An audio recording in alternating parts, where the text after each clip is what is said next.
പ്രിയമുള്ളവരെ, ഇന്നും ഇന്നലെയുമായിട്ട് ഒരുപക്ഷെ വാട്സപ്പ് ഗ്രൂപ്പുകളിലൊക്കെ കിടന്ന് ഓടുന്ന ഒരു കഥയുണ്ട്. കുറച്ച് ലോങ് ആയിട്ടുള്ള ഒരു ടെക്സ്റ്റാണ്. നിങ്ങളൊക്കെ വായിച്ചു കാണും ഒരു പക്ഷേ.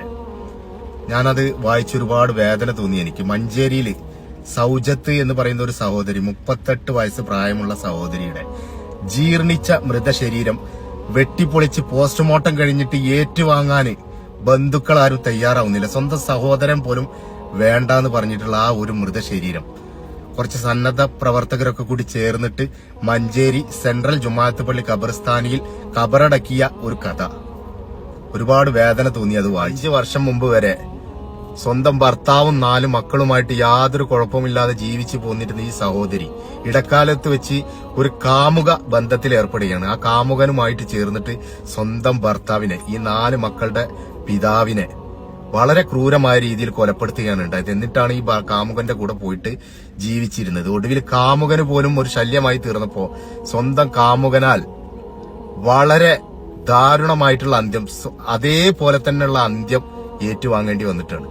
എന്നിട്ട് സ്വന്തം ചോരകൾക്ക് പോലും വേണ്ടാത്തൊരു മൃതശരീരം, നമ്മുടെ ശത്രുക്കളോട് പോലും നമ്മൾ മൃതശരീരമായാൽ മരണപ്പെട്ടാല് നമ്മളൊരു ബഹുമാനം തോന്നും. ആ മരിച്ച വീട്ടിലൊക്കെ നമ്മൾ പോകും.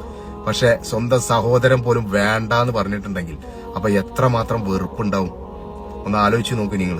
ഇന്നലെ ഞാൻ നാട്ടിലേക്ക് വിളിച്ചപ്പോഴേ ഒരു മരണവാർത്ത പറയുകയുണ്ടായി വീട്ടിൽ നിന്ന്.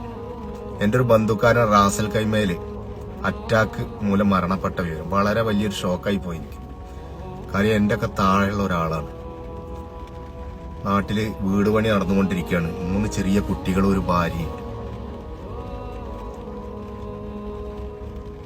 ചില മരണങ്ങള് അങ്ങനെയാണ്, നമ്മളാകെ തളർത്തി കളയും. ചിലത് ഇത് കണ്ടില്ല, ഇതുപോലെ സ്വന്തം ചോരക്ക് പോലും വേണ്ടാന്ന് പറയുന്ന കോലത്തിലാവും. അങ്ങനത്തെ ഒരു കാലഘട്ടത്തിലാണ് നമ്മളിപ്പോ ജീവിക്കുന്നത്. ഇപ്പോ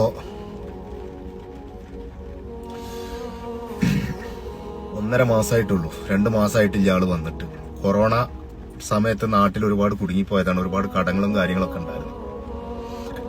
തിരിച്ചെത്തിയിട്ട് ഒരു വീട് എന്നുള്ള സ്വപ്നവുമായിട്ടൊക്കെ ഇങ്ങനെ പോകുന്ന മനുഷ്യനാണ്.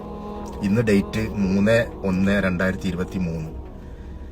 ഇന്ന് ഞാൻ വീട്ടിലേക്ക് വിളിച്ചപ്പോൾ, ഇന്നിപ്പോ കുറച്ചു നേരത്തെ വിളിച്ചപ്പോ നാളെ മയ്യത്ത് എത്തും എന്നാണ് പറഞ്ഞത്. കൊണ്ടുവരാനുള്ള പരിപാടികളൊക്കെ അവിടെ നടക്കുന്നുണ്ട്, പേപ്പർ വർക്ക് കാര്യങ്ങളൊക്കെ.